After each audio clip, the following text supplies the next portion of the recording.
welcome to the Stop Ruining My Childhood podcast. A sometimes nostalgic, sometimes cynical look back at pop culture.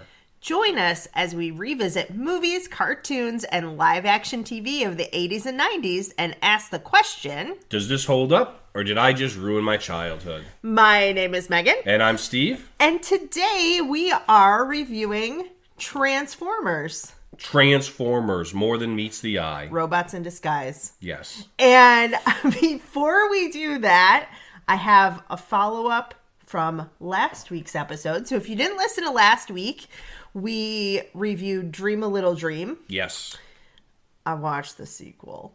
Ugh, why would you do that? I wanted to take one for the team. You don't go and observe a Van Gogh painting and then go and look at finger paints. Well, I have to tell you that's about correct. I don't think, the idea for the story that there's a magical two pairs of sunglasses, one person puts on a controlling pair and the other puts on the other pair and they're able to be controlled. So at one point they tell Corey Feldman, dance like Michael Jackson, because of course they do. So there's really no connection to Dream a Little Dream at all, except they're the same people. They're supposed to be sent to them by Coleman, and there are dreams that the people trying to get the glasses back, infiltrate their dreams, but there's really no connection. And really also, the acting from both of them is not as good. Well, I was going to say, it's later in their career, you'd think it'd be better. Yeah, but I think sometimes kids, when they're acting, they just have this kind of, exuberance and joy, and also, the two of them were put through a lot, and they're more, conscious of themselves. But Robin Lively was in Teenage Witch and a number of different things in the 80s, and she has a part in this movie as well, Dream a Little Dream 2, and she also is, she plays Corey Haim's sister, Corey Feldman's love interest. Oh, okay. And I really liked, the energy between her and Corey Feldman eventually is pretty good, but it is quite slow. I had to fast forward through a good part of the middle. So we didn't miss anything. We didn't miss anything. By not going but over. Listen, it's also on Prime for free on free TV, that what used to be IMDb TV on Amazon Prime. But Transformers, most of the iterations of Transformers, including Generation 1, which we watched for this episode, you can find that on Tubi. Tubi is an ad-supported free streaming service, so it doesn't cost anything, and you can rewatch Transformers and have a good time, or not, depending on that's right how you think of it. And I think the movies are on Prime, and I think they're free if you have Prime. So I'll link all of those on our blog, Watch With Us, at StopRuiningMyChildhood.com. But before we get to Transformers, we start with our non-sponsored throwback childhood snack. Yes. And this week's is Charms Blow Pop. Charms Much Blow Pop. like Transformers, it's more than meets the eye. It really is, because I chose this one for today because it's like two snacks in one, right? It's a delicious lollipop, and then it's the gum inside. It's pretty good right now. It's pretty good. Mine's cherry. So, Steve, did you know archaeologists think that there were some form of a lollipop from the Arabic, Egyptian, and Chinese cultures? Really? Mm-hmm. What did they do? Was it like honey that they probably used or put on a stick? I didn't get that far in the research. I didn't do that deep of a dive. Well, I thought we were more than amateur hour around here at Stop Ruining My Childhood, but apparently we need to step up research. Yeah. We talked a couple of weeks ago about Samuel Bourne and the Just Born Company. I did not realize his process to put the lollipop stick in more securely and more efficiently. He named the machine the Bourne Sucker.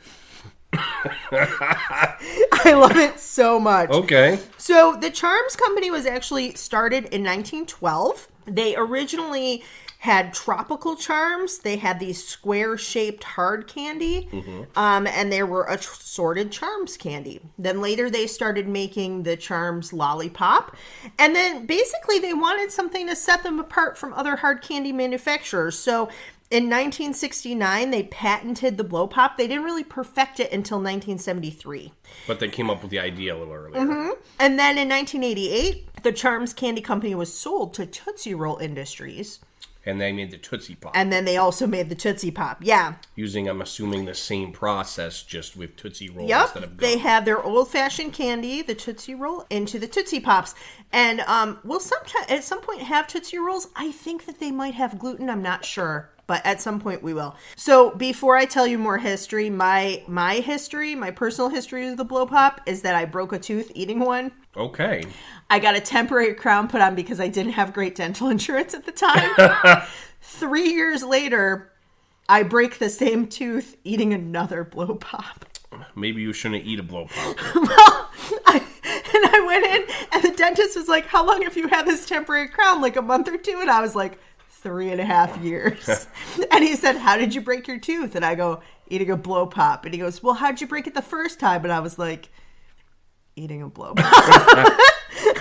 And I was an adult at the time. This is not like, I wasn't like 17. I was like in my 30s. Okay, then. So anyway, they take the hard candy coating and they mix it together. They heat it up. They form it into a long, like snake-like shape to keep it malleable and like well combined. Then the bubble gum is made into a similar rope. And then the bubble gum is wrapped around the stick. And then the candy coating is wrapped over it. So that's how they make the Blow Pop. Each component is kind of wrapped around the stick before it is transformed into that sphere. And it's quite, I'm not going to bite into it for obvious reasons, but I like the sucker itself. The lollipop part is quite good. Mm-hmm. It's not too tart. I find a lot of lollipops are either too tart or way too sweet. And this is kind of just right. It's just right, yeah. There are 16 flavors. The most popular is blue raspberry. Really? Mm-hmm. That used to be my favorite. I went to an academic camp in the summers. Just stop right there. In the summers of middle school, I went to an academic camp called Mind Stretchers. It was at a college. And the college store had candy, and we would all get the blue raspberry. And that's like my memory is getting blue raspberry and then going down to the lake. They are the most popular in West Virginia. Really? They don't know why. And I don't either. I can't explain. I would think green apple was the most popular. Yeah, or the classics that we have here, the grape and the cherry. Yeah. They also have super Blow Pops, which are a larger version. Oh, okay. I could have gotten those, but I really was worried about our teeth. So, quite some interesting kind of candy history there. I also learned today that there are food historians. Like, there are people, this is their job. Like, they do this all day. I love it. I would love to be a food historian. Okay. If you need a food historian, hit me up. And I will change jobs. Just talk about the history of food. Yeah, today, my history of this is, like, I remember Blow Pops, obviously. I'm going to be honest, like, I've had my fair share of Blow Pops in my life. I was never really a lollipop kid. Mm-hmm. To me, it just takes too much patience. That sounds like Steve's like, I wasn't in the lollipop guild. I wasn't in the lollipop guild, right. Yeah. We never welcomed anyone to Munchkin Land. I wasn't in that group. No, it takes too much patience to me. Yeah. Like, I would prefer just to throw candy in my mouth and eat it. Right? Lollipop you had to kind of work on for a little while. But occasionally, I mean, if someone, like, offered me one or whatever, I would have a Blow Pop. So, I mean, it's not, I've had them before, and they're pretty good. I like the fact that there's gum in them. I mean, if I recall right, it's kind of cheap gum. But, you know, gum is gum, and I'm kind of a sucker for cheap bazooka kind of gum that has like that really generic-y, chemically gum taste. Yeah. I kind of dig that. That's not unlike the Tootsie Pop commercial, like how many licks does it take? And then they just bite it. With the owl, 3, and then they bite it. That's kind of me, yeah. So I would probably not be patient enough normally to just lick all the way to the gum. Yeah. So if you haven't heard us before, we do 1 out of 5 for the snack, 1 out of 10 for the show. Yeah. Because we're doing Transformers, we're going to pick Cars today. No, because that's not fair, because Cars are Autobots, and it's not fair to the Decepticons. Okay. So we're going to do Energon Cubes. All right. So 1 out of 5 Energon Cubes for Blow Pops. I do like the taste, but I don't have the patience. I'm going to give it a 4. I'm going to give it a 4 as well. I really like the taste of this. Yeah, I like the grape flavor. The last lollipop that I bought was so sweet that I just didn't finish it. It, like, didn't have any flavor by the end. Mm. This has just enough tartness. It really is quite a good lollipop. This tastes a lot like grape soda, which I like. So, that's pretty good. This tastes a lot like Luden's. Oh, gosh. cherry lozenges, which I also have a strong like. disdain for fake. I know, cherry but flavor. I used to eat Ludens like they were candy. If I had a sore throat, my mom bought me Ludens. It was a great day. So that's another flashback to your childhood. Yeah. So all right. all together we have.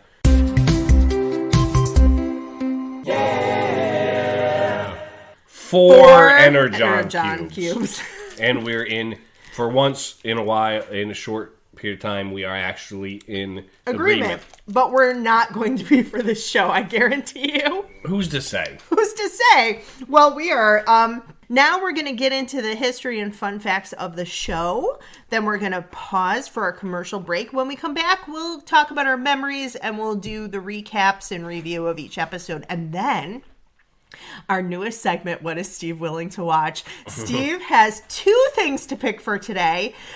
He's choosing his episodes for our next show, which we're going to be looking at The Greatest American Hero. Yep. And he's picking out the movie for Memorial Day. Okay. So for our bonus Memorial Day episode. So stay tuned at the end for that sneak preview. So let's get into Transformers. So, quick recap of Transformers. If we're looking at a summary of the entire plot, basically. Right. Transformers are a type of robot alien that are from the planet Cybertron. There's good guys, which are the Autobots, and bad guys, which are the Decepticons. Both of them left Cybertron and came to Earth in search of energy. They crashed on Earth 4 million years ago and were incapacitated until they woke up in current times. Mm-hmm. The computers basically designed them to be able to disguise themselves as vehicles. So most of the Decepticons are planes and flying vehicles originally. Most of the Autobots are cars and trucks. And so basically the entire plot of most of the shows are the Decepticons trying to exploit the natural resources of Earth and take that energy and turn it into Energon Cubes, which is a stable form that they can bring back to Cybertron with them. And the Autobots are trying to stop them and protect Earth, basically. There is a young boy who's about 20 named Spike. He's supposed to be 20? Yeah, because his dad was also there. He's like 18 to 20. He's not young. He's like a young adult. Okay. I didn't pick that up. How old did you think he was? I don't, like 13. He's working on an oil rig when we first meet him. So did you think that they allowed that in the 80s? Well, I don't know. They didn't have a lot of regulation. Back then, child labor was a little bit different. So Spike, pretty much from the first episode, stays with the Transformers for the most part. Okay. His dad occasionally is there as well. Right. But he's kind of like, I guess he's kind of like the human counterpart that's supposed to be like representing the audience, kind of as the human outsider of their group, so that they can explain things and things like that. And that's pretty much the whole concept of the show. The history is really interesting. We've talked about with some of these 80s shows about the fact that Reagan's media deregulations in the 80s really allowed for a lot more programming for kids that is different, right? Not just very... And I feel like we've kind of gone away from that, where a lot of children's programming now is super sanitized. And, like, many of the things we've watched, this started with... Toys. The toys, yes. Yeah, so, Hasbro, I believe. Hasbro and Japanese toy maker Takara, now Takara Tomy, they were free to launch a venture like Transformers. So they had an action line that coexisted with the series, and basically they kept coming out with different characters like we've kind of seen, right? So that kids would get all of the products possible. He-Man had really made it kind of difficult for anybody to compete, but they really wanted to challenge Mattel's success with that. So we have some things by Takara before this, Diaclone and Microman robot toys, and their animated TV commercials. So they kind of use that, it seems, as like a jumping off point. And many of the Transformer figure molds initially were borrowed from other toy lines. Which, really? Yeah, which we've seen that before too, like with He-Man, remember, like, they took a tiger and painted it green. Yes, things like that. So they created these characters and this storyline for American kids, and Hasbro released both the toy line and the show In 1984, they again, as we've seen with many of these, called on Marvel Comics for help. And they helped to kind of form the characters of Optimus Prime and Megatron. They did like what's called a treatment, which basically is they don't write the plot, but they give you like a character sketch. Mm-hmm. Right? Here's the backstory. Here's the relationship. Here's who the Autobots are. Here's who the Decepticons are. And they kind of break down like all the personalities of the various robots in disguise. It's interesting because we also saw this Hasbro Marvel Comics team up with G.I. Joe. Yes. And when I watched these episodes of Transformers, the animation style reminded me of the G.I. Joe.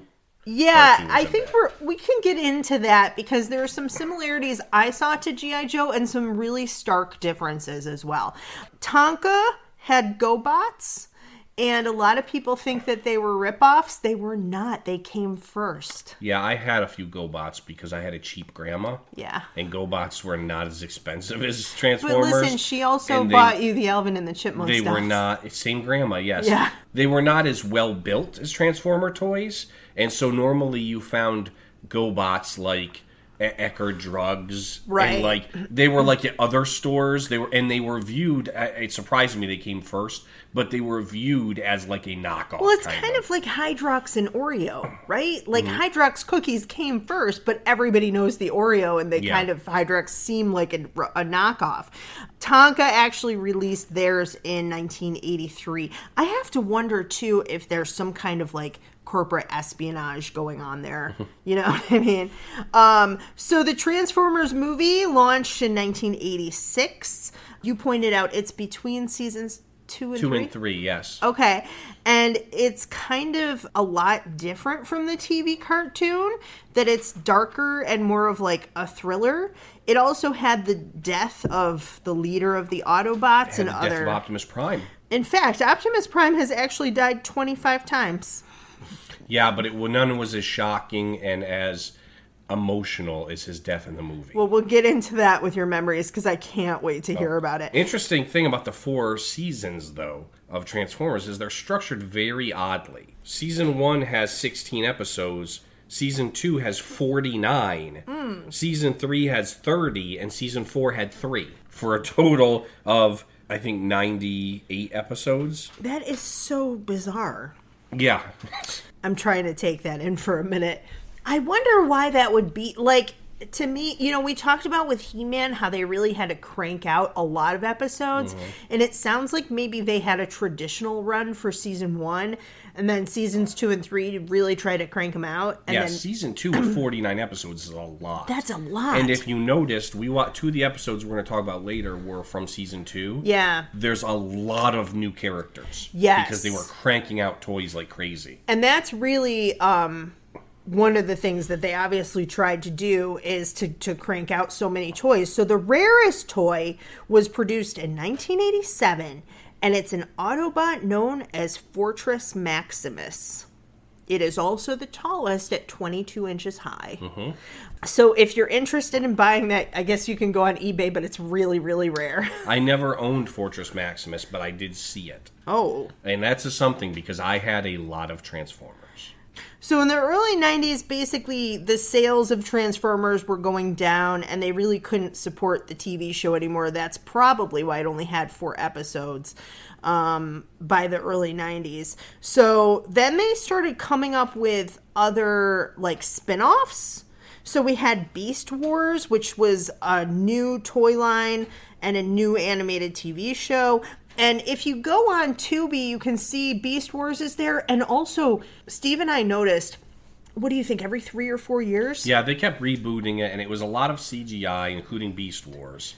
Some like of CGI anime mixed. Right, yeah, I was going to say some is anime, some is traditional animation, some it's kind of all over the place. Beast War, Optimus Prime, it's Optimus something, and he's a gorilla. Okay. Because they're animals. All right. It was weird. It's like I feel like they just were really trying too hard.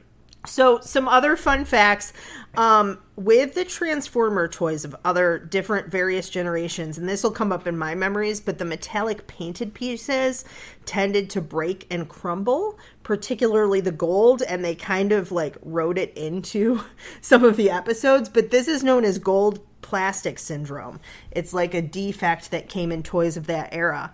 1986 Transformers movie kind of had the first female Transformer, but because a toy wasn't produced, a lot of times they don't count that.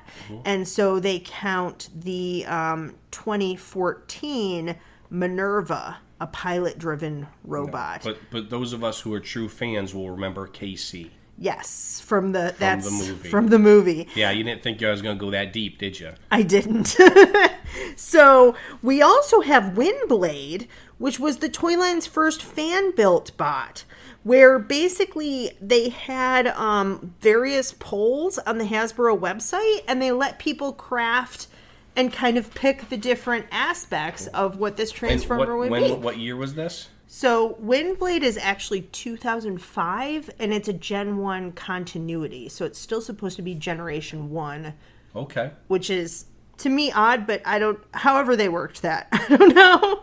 They probably did a reboot cartoon with Generation 1 characters. Yeah, possibly. And then we have the live-action movies, which we did not have time to watch this week, but we might revisit them another time. Yeah, mainly because this week was a cartoon week. Yeah, and we so wanted we really wanted to stick to the cartoon. Yeah, we really wanted to focus on the original cartoon. But the live-action movie, all of them combined, had $3.7 billion in worldwide sales. Okay. Which is crazy to me. So that's how the movies did. Too many reboots and remakes to list, I feel like. They just kept... Because they're pushing toys, they kept trying. But I feel like even the toys were never as popular as they were in their heyday, which would have been during this first run of cartoons, this first 4 episodes, and then through probably 91 with the toys, I would imagine. Right. So that's a little bit of history of the show. We're going to take our break, and when we come back, we'll talk about memories or lack thereof. And then we'll get into our full review and recap. This podcast is supported by its creators and listeners like you. Help keep our show ad-free by visiting our website, stopruiningmychildhood.com. There you can find links to our social media. And this very podcast you're currently listening to. Both Megan and I are authors, and you can find links to our books on our About page. And on our Watch With Us page, you can find videos and links for all the shows and movies we discuss on the podcast. And more importantly, links to buy the nostalgic snacks we review as well. We also post bonus content about once a month. So like, subscribe, and follow. For a small independent podcast like ours, it really does make a difference. Thanks. And now, back to the show. Welcome back. My name's Megan. And I'm Steve.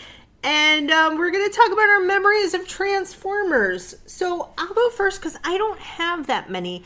Unlike He-Man and G.I. Joe, where I've seen maybe a couple of them on TV, I really don't think that I ever saw this show.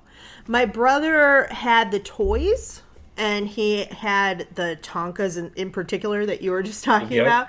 The knockoffs that weren't actually knockoffs. And I think he had a couple of the Transformers as well. So Tim's a few years younger, and again, like with a lot of these things, I think hand-me-down toys. Okay. So that's why I think he had kind of that mix.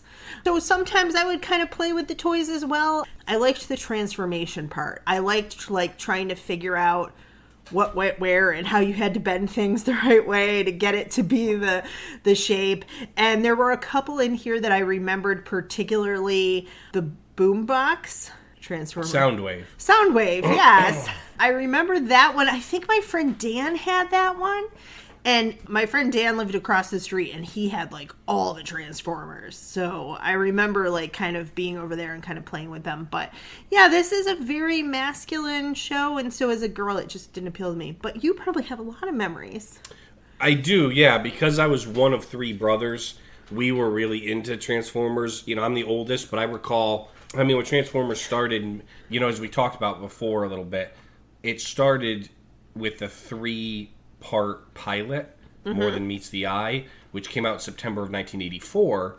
And then they started the rest of season 1 in May of 1985. Okay. So it was kind of like a little primer to see if it was interest. Kind of like they did with G.I. Joe. A little bit, yeah. And so then, but like I mentioned, there was 98 episodes in 4 seasons. Jeez. But that was in 2 years. Yeah. From May of 85 to July of 87, they crammed 4 seasons and 98 episodes. They really wanted it to go into syndication. They really did, apparently. And so that was around the time, I mean, we're talking, 85, so I would have been 8, 9 years old, which is perfect time. Yeah. So I started definitely getting, I wanted Transformers for like my birthday, for Christmas. And then, of course, my brothers were both a little younger than me, but because I was playing with them, they wanted to play with them, right? Yeah. And we watched the cartoon. I remember the cartoon, much like G.I. Joe, was an after-school time slot. Okay, so not Saturday morning. Really. No, it was an after-school time slot, which, because they cranked out so many episodes, they could do them 3 or 4 a week, Right. And so I remember watching them after school a lot, things like that. Also, and I mentioned it, I think, when I chose this episode, or when I chose one of these episodes last time, we had a few on tape. Some of these went to VHS. Okay. Transformers, G.I. Joe did the same thing, probably through Hasbro. Not only did they have these cartoons on TV, but then they put them into VHS tapes and sold them that way, so you could have the episodes at home. They would do that with some of these shows. They'd put like 2 to 4 episodes. Yes. And then did it come with a toy? Nope. These were just, I think there were like 2 episodes each. Okay. We had a few laying around because we were fans of it. It would also, a lot of those things came out, this is like how old we are, but a lot of those things I remember, they came out before you could tape off of TV. Like, right. A lot of VCRs were their video cassette recorders, but a lot of them just played, right? Yeah, some of them did, and some of it was tough to tape. Even when you taped off TV, right? It you wasn't had good commercials quality. and things like that. So, these were a little bit nicer. There was no commercials in them.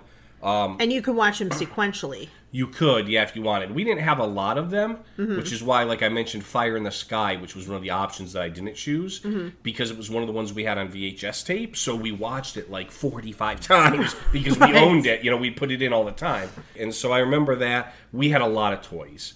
Because the 3 of us collected them, like every Christmas, each of us would get a number of toys. And my brothers and I, growing up, the way we always played together, we were not stingy or selfish on our toys, right? We would each get, obviously for like Christmas and our birthdays, we'd each get specific toys, but then we just threw them all in the box and we shared them. Yeah. So it wasn't like I'd be like, oh, well, that Optimus Prime's mine, right? They were just all our communal toys. So together, we had hundreds of Transformers. Wow. I was watching some of these cartoons, and I'm like, yeah, I had that one, I had that one, I had that one. It's like me with the strawberry shortcake. Yes. Yeah. And Hasbro was pumping them out. There was a lot of Transformers coming out at the time. Which one was your favorite? That's a tough one. Because we had so many. And we had New Generation as well after the movie. Okay. Because the movie was interesting, because the movie came out in 1986, Transformers, the movie, and it was animated. And as we mentioned before, in history, they killed off Optimus Prime. Right. And a number of the other people. And so they brought in new characters that they were hoping to then, by killing off Optimus Prime and some of the older Transformers, they could get rid of the old stock toys. Gotcha. And then they tried to bring a new, so you had Rodimus Prime, who was the new leader, and we had him as well, but it wasn't the same. It's not as great a Megatron name. died, kind of, and was brought back as Galvatron. Okay. Which was a completely different look in a different toy, right? They were more spacey and futuristic. Oh, okay. And so we had a lot of all of those. Did you have one that transformed into a fire truck? We didn't have a fire truck. I think my brother did. Yeah, Inferno he was in the cartoons. I don't think we had him. Now, when you played with them, would you play with them more as robots or would you play with them more as vehicles? No, usually they're robots, but you transformed into them to like travel and stuff, which is what the cartoons really showed you how to do, right? Yeah. They transformed to travel, and then when they fought, they turned into robots. I really like when you describe the communal toys that you guys had. I think that's so sweet. So it was the same with G.I. Joe. It was the same with like kind of all of our toys. We just had a box of this type of toy, and we pulled them out and we'd play with a certain toy for like days. Yeah. It's just interesting to me because for my childhood, my brother's 4.5 years younger than me, and it's my brother. So, because of the gender differences and the age differences, we just didn't... There were a lot of things we played with together, but it was more like, I'm going to come over to your room and play with your toys with you for a while. Like that kind of thing. And then we did more like plays, dress... And the stuff we talked about, the last cartoon, the Muppet Babies, I feel like we did a lot more of that type of like imaginative play than like toys. But I'll probably cut all this out. No, anyway, so those are some of our memories. Yeah, so like I said, I had a lot of memories, and I have a lot of good memories of playing with Transformers. And now you get to revisit this series. So let's talk about the first episode we watched. The first episode was More Than Meets the Eye. It was the first of the 3-part pilot. Right? So the pilot. This was my pick because I felt like we needed the setup. Right? Yes. So can you summarize the pilot? Yeah, so basically it gives you a little bit of background, right? They start on Cybertron. That shows them both flying their spaceships to Earth, crashing, 4 million years go by, and it's kind of an introduction. But even from the get-go, the first episode, the Decepticons discover like an oil rig, and they start trying to pull the energy to make Energon Cubes. And then you've got the Autobots stopping them, right? But it kind of sets up the whole series because it shows them get their new transformation vehicles. The other thing that impressed me about this episode was, again, probably because it's driven by toys, they introduce a lot of characters. I mean, Optimus Prime, of course, who's like the main guy, right? But Cliff Jumper, Hound, Jazz, Bumblebee, Wheeljack, Trailblazer, Mirage, Ironhide are all listed, and you see them in the first episode. Yeah, it was too many for me. Yeah, and those were just the Autobots. Yeah. The Decepticons had Megatron, Starscream, Soundwave, Rumble, Reflector, who was 3 guys that became a camera, which to me is the worst one you could have. And then Thundercracker, right? The toys had probably come out already. So a kid watching this is going, oh, like, yeah, I know who that is. So this is kind of how I felt about it. Marvel worked with a number of different producers who were making cartoons like this. So we learned a couple weeks ago that in one of our earlier episodes that G.I. Joe was one of them. When we watched G.I. Joe, I really did get the feeling that they had very distinct personalities, right? Here, there are so many characters, and they're all crammed in. I had a really hard time, first of all, figuring out who was on what side. I don't know if that was intentional. No, it's not. I don't think so. I couldn't really follow who was who, and it is cool what they're transforming into. Like, I saw, like, Sideswipe and Cliff Jumper and Wheeljack and Hound and all the different things that they turn into kind of sort of go along with their names, right? Yeah. But other than what they turn into, they didn't really have personalities that were developed. Right. Whereas, like, the first episode of He-Man, which also worked with Marvel, the first episode of G.I. Joe, you get that, I think, a little bit more clearly and distinctly. Also, let's start with the song. What'd you think about the opening? I like the classic Transformers song. It explains who they are. It explains that the Autobots are trying to stop the evil Decepticons. I don't want to jump ahead too much. The second season's version was sung much better. Well, also, and it was different animation. It was a little bit better animation. Yeah, they have, like... It's kind of warbly a little bit. We weren't watching like a rip of this on YouTube. Right. We were watching it on Tubi. Tubi. Yeah. I just didn't think it was done quite as well. G.I. Joe's intro, if you remember the first season, was like that too. Yeah, it's very much like an adult song with like a chorus and stuff. But it does explain everything. Robots in disguise and More Than Meets the Eye. And so we start off on Cybertron, the planet. Yeah, you have Cybertron, the planet, and you basically have... It introduces you to 2 Autobots, Bumblebee and Wheeljack, who are trying to steal some energy to power the space shuttle because the Autobots are leaving to go find a new planet. So I have seen the Michael Bay movies. I don't remember them too well. I had no idea that these were like aliens. I didn't. They do mention it in the movies. I know, but I feel like... It actually, I think, shows them crash land. So I don't feel like you were paying attention to the movies. I probably wasn't. But I turned to Steve when we start this, and I go, well, they're from a different planet? I don't know why. I thought that they were like... maybe I'm thinking of when the Power Rangers turn into the... In Power Rangers, they turn into, like, larger... No, they have larger machines that they drive. That they drive, right? Yes. So I kind of thought that the Transformers...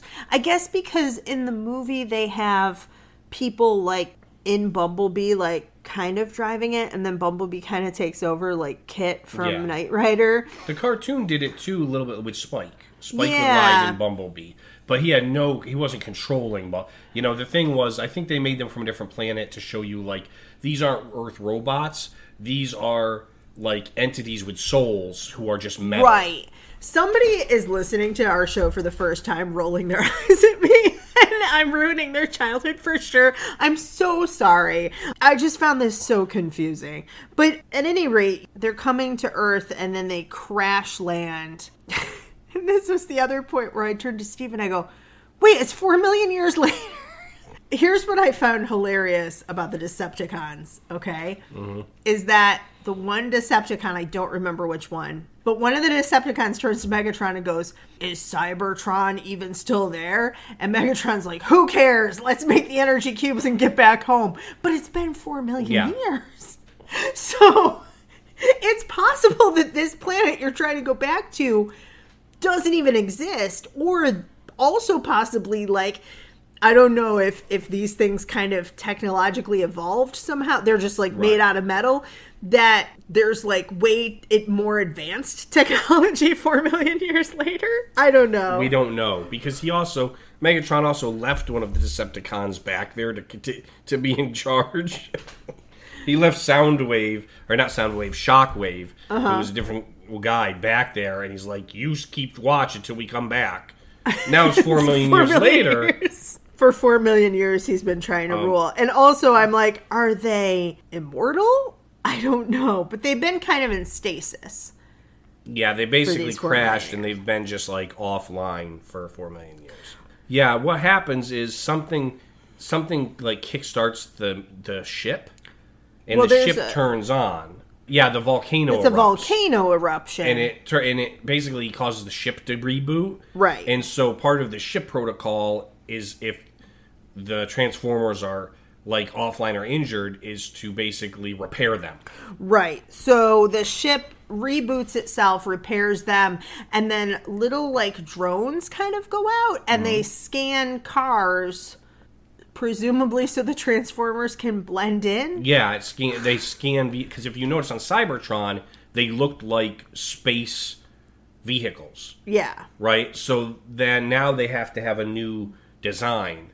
So in repairing them, it also went out and it scanned new vehicles, like, on Earth, so that they would blend in. So as each one was repaired, they were sort of redesigned. Yeah, and none of them rusted. I put that in my notes. I go, no rust, ? They're trying to get energy to get Energon Cubes to store in the spaceship to get them back home. The Autobots search out the Decepticons. They're just supposed to find them. Right. Then Cliffjumper's a little trigger happy. And he sees them in his sights, and then he shoots at them, and of course he does not hit any of them. Right. Because this is cartoon violence. And it's not the movie, apparently, where everybody dies. Cliffjumper also, Transformers tended to do this sometimes, is they would try to like as you said before, reutilize things. So in the toy form, and it was similar here, Cliffjumper is a red Bumblebee. Oh, okay. So, like, Bumblebee is a yellow bug, right? Okay. When he transforms, he's a yellow VW bug. Right. Cliffjumper is red, but transforms into a very similar car. Okay. But he's very trigger happy. So he fires at them, and then there's a chase scene. Now, at this point, something happens. So there's these workers who are on the oil rig. Yes. And one of the Decepticons becomes a panther. Well, okay. So this is what you have to understand. I don't understand any of it. Is Soundwave, who is the radio. Right. He has 3 tapes that pop out of him, and they transform into something littler. One of them is Laserbeak, who's the bird. Okay. One of them is Ravage, who's the dog. Okay. And one of them is Rumble, who's like a littler guy, and he can make earthquakes. They're not like full-fledged Decepticons. They all do whatever shock or Soundwave wants them to. They're used to like spy and like chase after people. But they're not even connected. It's a bird, a dog, and an earthquake guy. Yeah. It doesn't make any sense. All right. So it wasn't a panther. It was the dog. It's a dog. It looks like Ravage a panther. like okay. a dog. So it's like a greyhound kind of dog. Or like a wolf or something. Gotcha. Maybe, yeah. So they attack these oil rig guys turns out to be Spike and his dad. Yep. Right? And then all of the Autobots then turn into cars and trucks and they roll out. Some of the Decepticons also, I noticed, transform into weapons. Well, yes. Like one of them's a gun? Most of them are jets. Like Starscream, who's the second in command and always wants to take over leadership. Okay. He's like, I could do a better job. And then Megatron hits him and is like, shut up, Starscream. Right? He has a distinct personality. It's whiny. Yeah. But they're jets. But Megatron he has a huge cannon on his arm. And he turns into a gun, which then shrinks small enough for the other Transformers to shoot him. Okay. To, like, use him as a gun. So he not only transforms, but his size shrinks. So how did they do that for the toy? They just have a gun that transformed into a little version or something? What happened was, for the toy, he was the same size as most of them as robots. And when he transformed into a gun, it was a gun you could hold. That seems like it's going to cause a lot of problems, like in parks and stuff. No, it was very plastic and obvious that it was not a gun. This is kind of a tangent. My brother, one time we went through airport security in the 80s, and he had a toy plastic gun, and it was very clearly like fake. It looked like a fake cowboy gun. Yeah. And they confiscated it at security. And And then he cried like the whole flight. I shouldn't laugh. Well, the late 80s and 90s, I remember you'd hear like stories, and I don't remember if they were no, some myths, of them are true. But you'd hear stories about like kids playing laser tag in the park and people thinking they were real guns. Yeah. And people getting hurt. And laser tag guns look nothing like a real gun. Yeah, so they started putting orange tips on them to show and painting them different colors.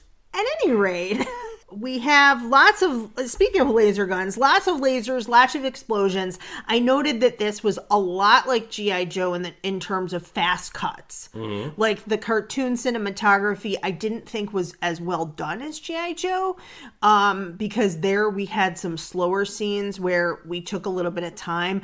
Almost this whole cartoon was fast cut, whip shot. This is action on top of action. The other thing you notice that I noticed as well, I'm sure you did, being the same time period and frame, there's lots of lasers, lots of explosions, but no one really gets hurt.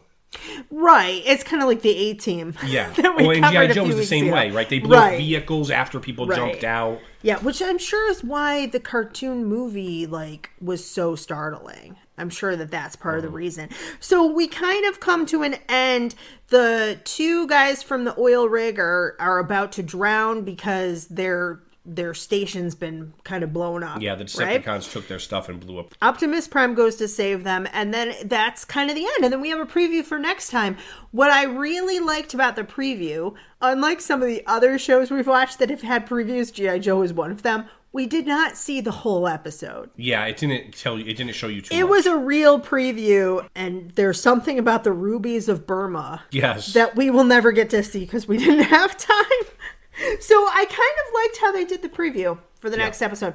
Then we went over to season 2, episode 3. This was my choice, Dinobot Island. Yes, so we jump virtually 18 episodes. Right. The song is improved. Yep, because you're now in season 2. And Bumblebee is flying with Power Glide. So, sorry, can you summarize the episode? So we open up with Power Glide, who's a new robot, because again, we have all these new characters being introduced. Mm-hmm. He's a new Autobot. He's kind of a fancy thing because he's a plane, and most of the time Decepticons were planes. Oh. But he's an Autobot plane, right? And he's flying with Bumblebee, who has a jetpack on, which is the other thing that's very inconsistent in Transformer cartoon lore. Sometimes the Autobots can fly as robots, and sometimes they can't. We don't know. Here, at least, it's explained. It's explained with a jetpack. He has a jetpack, which then fails. Right, which he fails, but they're going to check out weird energy fluctuations that they picked up, right? Mm-hmm. And what they find is a mysterious island that's prehistoric, and it has dinosaurs on it. And they're attacked by a pterodactyl. They are attacked by a pterodactyl, which they're able to kind of get rid of, and they basically go back to report. Mm-hmm. Back at the Autobot headquarters in their crashed spaceship, we meet the Dinobots, who have already been... I think you probably met earlier in the season. Yeah, it was clear that they had been introduced, but it seems like this is the first time they're featured. Right. So we have the Dinobots who are the Dinobots are not smart, but they're very powerful because they turn into dinosaurs. Right. Right? And in their dinosaur shape, they're almost impenetrable. So they're very tough, but the problem is because of their lack of intelligence and they're so brutish, they are causing a lot of chaos. Mm-hmm. They can't really learn things. They can't practice stuff because they're tearing the place apart. It's like if you had a very large St. Bernard in a one-bedroom apartment. Well, it's like a bull in a china shop. Yeah, that's a good way what they are. And so as the Autobots are dealing with this, they get the news of this island, and Bumblebee says, "Hey, why don't we bring the Dinobots to the island, and then they can have all this space to do their stuff and not break things." A few of the Dinobots, which there's 5 of them, mm-hmm. we learn there's Grimlock, who's the leader, who's a Tyrannosaurus Rex. There's also a Stegosaurus, a Triceratops, a Brontosaurus, and a Pterodactyl. And they fly to the island, as well as the plane Power Glide takes Spike. Because he wants to see real dinosaurs. And so they get there. Spike almost gets eaten twice in 3 minutes. And then after that, basically the Decepticons show up. They try to steal the energy from the island, and the Dinobots protect the island, and they go against the Decepticons. They start messing them up. But then the Decepticons use all the live dinosaurs to push the Dinobots into a tar pit. Yeah. And that's where it ends for that because this is part 1. And we learn in part 2 that there are time warps. So it seems possibly this prehistoric island is part of the time warp, and that's maybe why those energy waves were there. Yes. Right? So what were some of your highlights, lowlights for this particular episode? My highlights, I love the Dinobots. We had some of the Dinobots. Mm-hmm. They're awesome. They were great toys, and they're just interesting. Lowlights, Spike's kind of a... I'm going to have to bleep you, and I don't even know how to do that. Spike's kind of a jerk. There we go. Okay? First off, the Autobots have basically said, yeah, the Dinobots are just too much to handle. Let's kick them out and basically stick them on an island by themselves. Mm-hmm. Then... as Spike and Power Glide are leaving them there by themselves, Spike says, "I'd write you, but none of you can read." Yeah. You little jerk. Seriously? I did think it was interesting that they note all the different types of energy sources. There are volcanoes and oil pools and steaming geysers. All these things that were around in the prehistoric period. Right, mm-hmm. Yeah, so that was kind of interesting. My highlight, I think, probably is the Dinobots. That's why I picked this episode, because I thought it was such a great concept. I don't like how it was executed, and it was really disappointing to me. The action on top of action on top of action, to me, and really all these episodes, but not as much this one actually as the other 2, but I had a hard time paying attention. I really did, because I couldn't tell when they're fighting who is who and what is going on. But the Dinobots themselves I thought were really cool. I think that's a cool concept. I liked that it's like a timey-wimey kind of thing where there's a prehistoric island. It might just be a forgotten island that never evolved, but it might also be a time warp kind of thing. I thought that was cool. Let's talk about Grimlock, because he's awesome. No, he drove me crazy in this episode. Watch your mouth. Grimlock Get Grimlock's name out of your mouth. Stop. Steve. This is going to air later, and people are going to be not remembering that Rabbit Friends. Grimlock reminds me of this Saturday Night Live bit where there's like Tarzan, Frankenstein's monster, and Tonto, and they're all trying to sing Merry Christmas. Because here's how Grimlock talks. Slag, do fire stuff. Snarl, do tail stuff. So he's the one in charge of training the Dinobots? He's the leader. But he doesn't... Is he slow? Like, why is he talking like this? They're not smart. None of them are. But he's the smartest of them, you know? It's like being the tallest of the 7 dwarves. I can't deal with it. It was very gimmicky, and it kind of... I demand your respect for Grimlock. No, I'm not going to respect Grimlock. It got really on my nerves. It really got on my nerves. So let's talk about Season 2, Episode 9. This was your choice. Yep, this was... Is it Atlantis Arise? Atlantis Arise, although they're very clearly... They call it Sub-Atlantica. Yeah, so they don't want to get trademarked against ancient Greece, I guess. Right. So basically, the Decepticons are looking for energy. They find this underwater city and they figure they can plunder it. When they try to enter into it, they meet Nergil, who looks kind of like a green sea monkey. They're fish people. They're fish people. Yeah. And he's the king of Sub-Atlantica. And they kind of decide that they're going to join in conquest to conquer the earth, and then both of them have plans to conquer each other. Yes. Meanwhile, the Autobots are having a touch football game. Yes. Yep. And then they realize that something's going on, so they go to investigate it. There's a big battle, and Sub-Atlantica heads for Washington, D.C., where there's a big face-off. So the Autobots and the Decepticons then have a battle, and the Dinobots are also fighting in that. So we have... The Autobots get their butts kicked, and the Dinobots have to come save them again. And Nergil has a shot of one of the Autobots, but he's like, I can't hit that guy, so I might as well just hit them both. So that makes the Decepticons, like, suspicious of him now. Yes. And they're basically like, that's treason, but he doesn't work for you. No, and we know they laid little hints throughout the cartoon episode that basically he was out for his own stuff. Oh, yeah, definitely. So it's not like we ever thought the Decepticon... fish people treaty was going to go very far. No.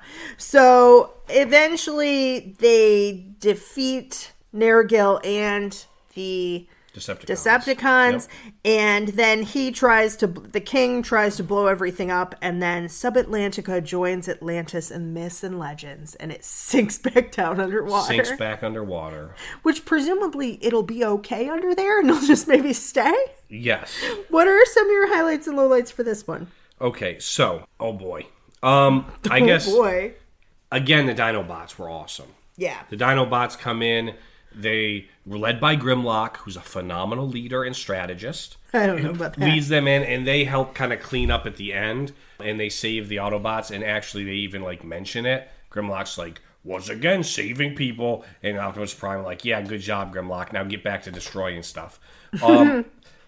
So, the Dinobots being in this were awesome as well. I have to tell you, the Sub-Atlantica thing and the fish people... This is where it really started to make me strain my suspense of disbelief. Yeah. Now I was like, okay, I'm having a hard time believing this now. Right? Alien robots, fine. Right? Transforming into cars and jets, okay. Going back to prehistoric islands, I'm good with. Fish people, I really like different depictions of Atlantis because it is mythological, so I kind of like seeing how different like shows and movies and even books, like how they interpret that. I thought this was a choice, like this is a strange choice. Yeah. Because they're not exactly mer people, they're not fish, and they're not men. They really did look like depictions of like sea monkeys. Yeah. The way you thought sea monkeys were actually going to be. Maybe Marvel Comics was like, we need you to do this so we can sell sea monkeys on the back of our comic books. Maybe. Yeah. Who knows? But I thought I thought that was kind of interesting. I thought it was kind of interesting that you have a very this is how power works, that a lot of times people become allies for a certain period of time, knowing like they're really enemies, but they're going to kind of team up. So I thought that was kind of neat. There was one line where somebody was called humanoid anchovy, which I thought was funny. They called Nardole that. And toward the end, during the battle, Nergil cuts the Washington Monument in half. And then they have to fix it.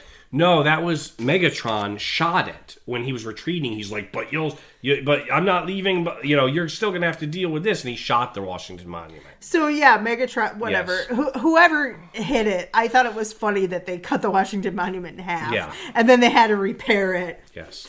Yeah, the Dinobots caught it. Right. Held it up, and then they repaired it with fire. Right. Which is not how rock works. Also, if you've ever been to the Washington Monument, there are stairs all the way up. So presumably there are some tourists in there who are like screaming and leaning against the walls and my terror. Other downside to this was I feel like as a kid I didn't remember what a liability Spike is. All right, the last episode he almost died twice in 5 minutes. This episode they felt he was a good person to bring with them to the bottom of the ocean. He's a human. He can't breathe underwater. Why would you bring him to the bottom of the ocean? Yeah. So then Spike has to put on, he has with him a scuba tank, but not a suit. Yeah, he's in swim trunks. He's in swim trunks. Right? Like 3 miles down. Yeah. This is where I'm like, Transformers, get it together. So I have to say, overall impressions, not good, Steve. Not good. There's really, for me, there's nothing here for me. There are no female characters. It is cut after cut after cut. I'm not a fan, as you know, of like big battle scenes. And this was pretty much all battle with like very little storyline. And I kind of expected that going into G.I. Joe. And I was really pleasantly surprised that I felt like with G.I. Joe, there were really good storylines, and I felt like there were very interesting plots.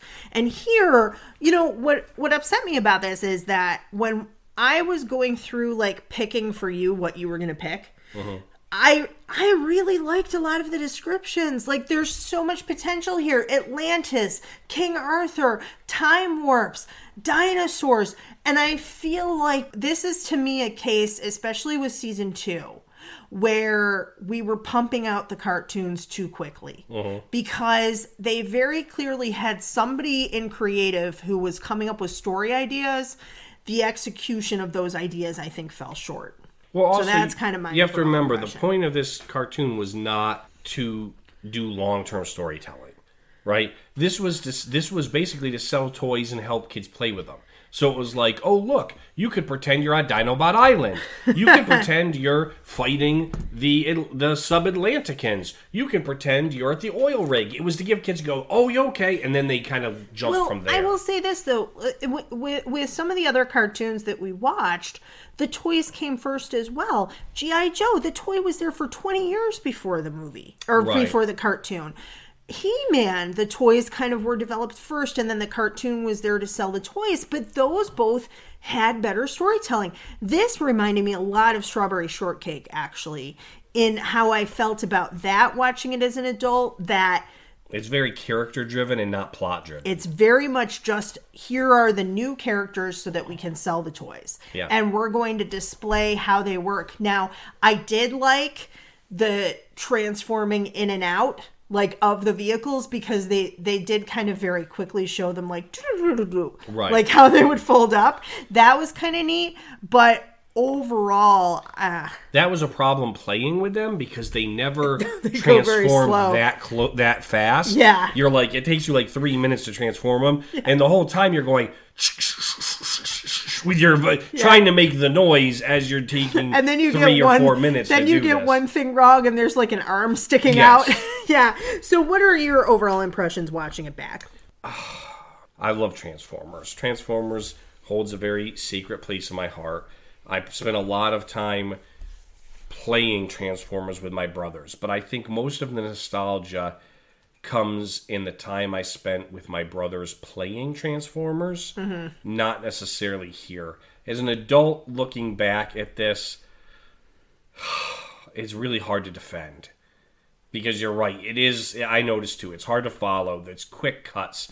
It's like they do half a scene and then cut, and you're like, what? Yeah. I mean, I knew who the characters were, but I grew up that. Like, I know who they are just by looking at them, right? It was tough, you know, and I just, I don't disagree with you. I gotta say, I mean, did it ruin my childhood?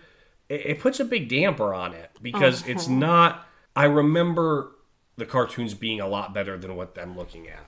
Now, a part of that is because I was 8. Right. And I had no concept of plot and storytelling and things like that, right?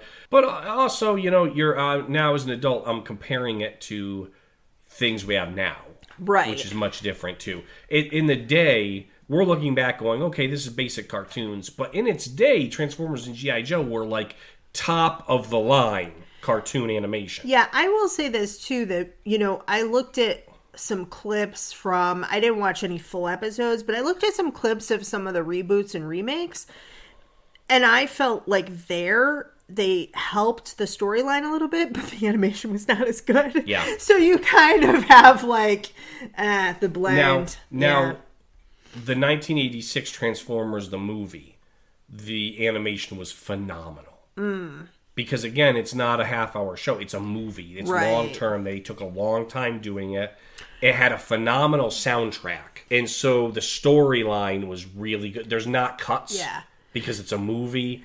And so they really jumped on that. At some point, we'll take another cartoon week to watch the movie of Transformers. I think it kind of deserves that. And we might do the same for...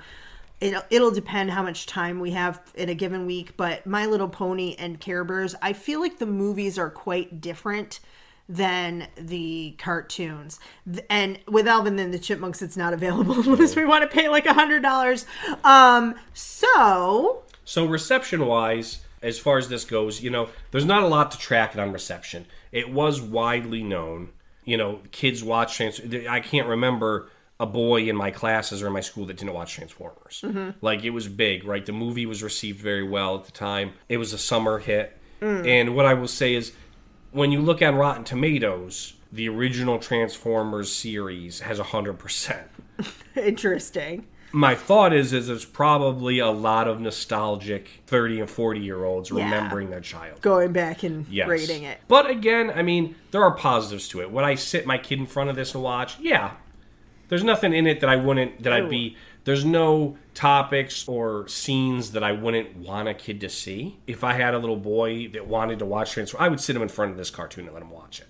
I don't have a problem with that. So I guess at the end, it's not going to be as good as I thought it was going to be. But I'm going to give Transformers 5 Energon Cubes. Okay. So 5 Energon Cubes. Out of 10. Out of 10 for Steve. I'm going to give it a 2. There's not a lot here for me. This is just a personal thing.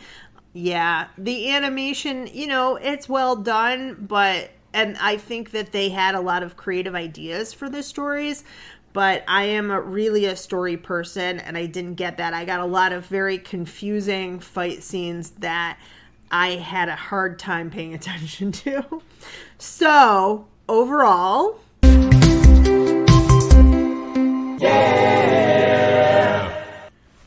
Three and a half Energon Cubes out of 10. But 4 out of 5 for the blow pop. For the blow pops. Highly recommend the blow pops. Just don't bite into them. If you're an adult. Yeah. If you're a kid, you go ahead and munch on those. But as an adult, take care of your teeth. So now we come to our preview. I'm so excited for this, you guys. You have no idea. This has like become my favorite part of the show, even more than the snack. What is Steve willing to watch? So, next week we are watching The Greatest American Hero. Greatest American Hero, because it just came out on Tubi and we thought it would be fun to do. And it's also one of those things like Manimal was, where it's very obscure, but I remember it from my childhood. Yeah, it was on for 3 seasons. So, I chose the pilot because I really don't know much about Greatest American Hero, and I kind of wanted the setup. But you have a choice of 5 episodes. Are you ready? How many am I choosing out of the 5? Just 1, and maybe 2 if we have time. Okay. So, Number 1, Season 1, Episode 6, Reseda Rose. Ralph and Bill try to unravel a case involving secret military plans, a Russian submarine, and the kidnapping of Rhonda's mother. Okay. Number 2, Season 2, Episode 2, Operation Spoil Sport. The aliens return. I didn't know that there were aliens in this. Now you're spoiling it for yourself. That's okay. The aliens return and tell Ralph and Bill that World War III is imminent. A system which will launch an attack has been activated, and they have to stop it. Number 3, Season 2, Episode 6, The Beast in the Black. Ralph finds a window into the fourth dimension while scouting an old house. Bill gets possessed by a spirit, and Ralph must return the spirit through that fourth dimensional window. Okay. Number 4, Season 2, Episode 12, Just Another Three-Ring Circus. Ralph takes a job at a circus. I can't do it without laughing. Ralph takes a job at a circus as a human cannonball while trying to help Bill bust a crime ring that involves a phony dating service.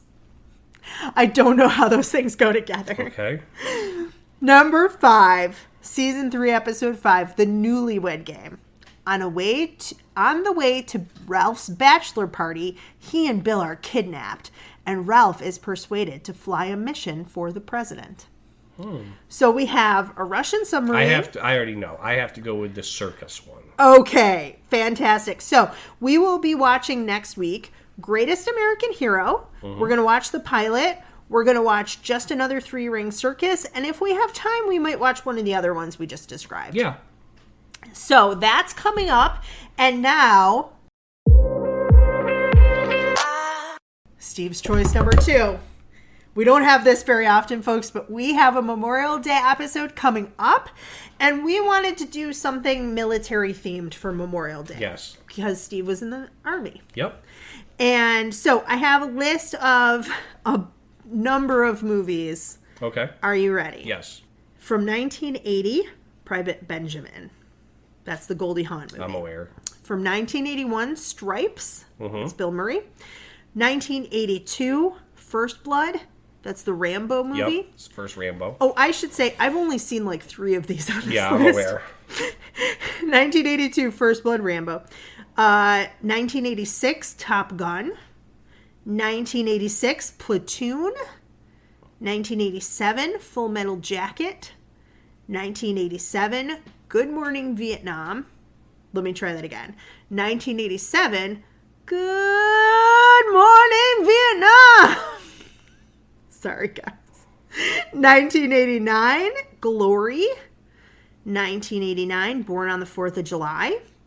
1990, Hunt for Red October. 1992, A Few Good Men. And really pushing the boundaries of our childhood, 1998, Saving Private Ryan. That's a good list. You want to look at it? That's a good list. That's a tough one. I think I'm going to have to go with Glory. Okay. Not one of the 3 that I've seen. That's good. So it'll be good news for you. It'll be really exciting. Probably a more serious, somber. It is a little bit more somber, but I think that's good. But we can talk about things like cinematography and acting and actual filmmaking, and we don't get to talk about those things when we watch like Troop Beverly Hills, right? As much. Yeah. So coming up, if this is the first time you're joining us, welcome. We have a cycle where we watch a cartoon, then a live action TV show, and then a movie. So our lineup right now is actually Transformers this episode. Then next week it's going to be Greatest American Hero. The week after that is going to be a fan suggestion, Flight of the Navigator. Yes. And then later on we're going to have the Memorial Day bonus episode, which will be Glory from 1989. But so this segment, this series of 3 is like our aliens section. because Transformers, Greatest American Hero, and Flight of the Navigator all Yes, have alien I connections. didn't think about that, and we haven't really themed three things before, We but have we not. kind of accidentally themed this. Yes. So for today, if you enjoyed this show, like, Subscribe, follow. My name's Megan. and I'm Steve. Have a great week, everybody. Thanks.